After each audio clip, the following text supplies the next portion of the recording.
In this lesson, I'm going to show you how to properly dry your flowers in silica beads. Make sure that you put on a mask. That way, you're not inhaling any of the powder that's going to be kicked up as you work with the silica. So I've already disassembled this bridal bouquet. It's made out of white roses and white tulips that have a little bit of blush on them. As you can see, I've left some of the stem on the tulips because they look pretty that way in the mold, in your final piece. So you get your bin. You're going to put a couple of layers of flowers in here. You're going to pour in some silica. I always use a small paper cup to pour in the silica, and you'll see why. You don't want to just dump things in there right from the other bin. Okay, so I'll always add the flowers that take a little bit longer to dry at the bottom. Tulips can sometimes take longer than roses do, but so I'll keep it in there for about 5 days. 5 to 10 days is fine. And then I'll check to see how dry the tulips are. Usually they're done at the same time that roses are, but sometimes they're not. But I put them in the bottom, and if I find that they're not dry enough, then I'll just leave them at the bottom, cover them again with some more silica beads, put the cap on, and wait a few more days and check it again. Okay, so I use a small cup so that way I can gently pour the silica around the flowers. You want to fill around the edges, all around the flowers, okay? You don't want to just pour it right over the petals.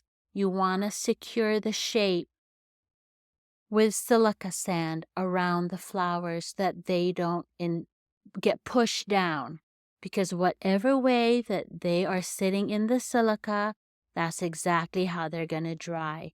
And if they're flattened out, you can't make them full again. So very gently pour your silica sand around the flowers and then right over them. Once their shape is being held steady by silica around them. Okay, and then you're going to shake it. When you shake it like this, it actually goes inside the flower. That way they'll be dried inside the flower as well. Keep filling it up with silica.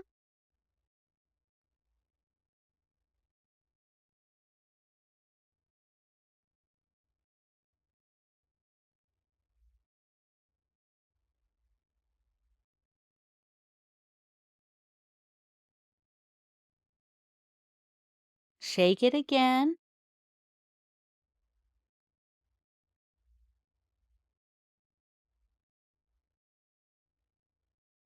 Now you're going to put your second layer. In this instance, it's going to be the white roses. This is exactly how I'm going to be placing them in the mold. Standing up like this. However way you want your flowers to be in the mold, that's how you're going to dry them.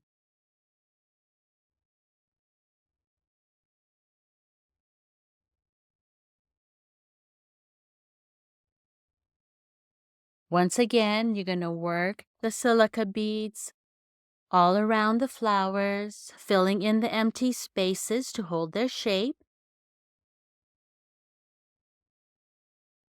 Now, if I had just poured them right out of the flowers, the weight of the silica will push down those petals on the edges there, and it's not going to look right. So work around them.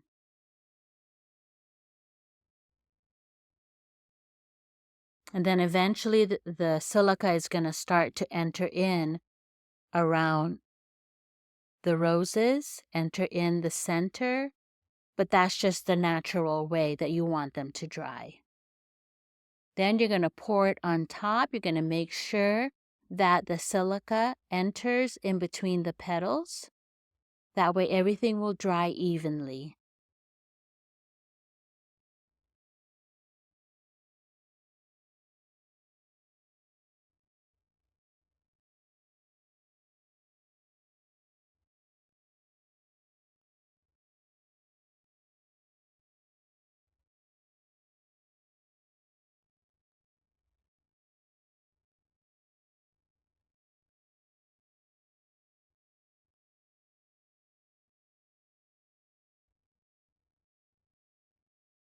Okay, now you're going to shake it again. That way it'll all settle down at the bottom inside the flowers.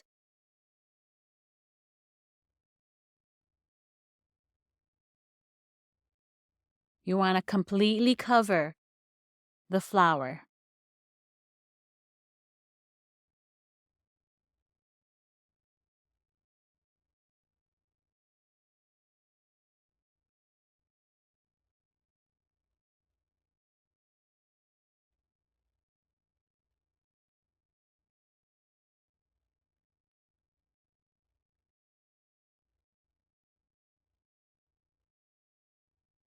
Shake it again.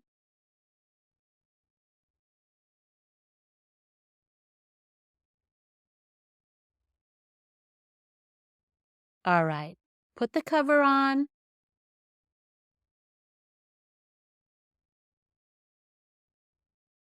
You're going to write down the date that you place them in, and then about 4 or 5 days later, you're going to check them then. Now, some people place their flowers in for a long time. I don't recommend that. I recommend for roses 10 days max, because if they get too dry, they'll thin out and then they'll get brittle. So make sure that you keep a log of how long it takes your flowers to dry. That way you know how long to keep them in there. Okay? I'll see you in the next lesson.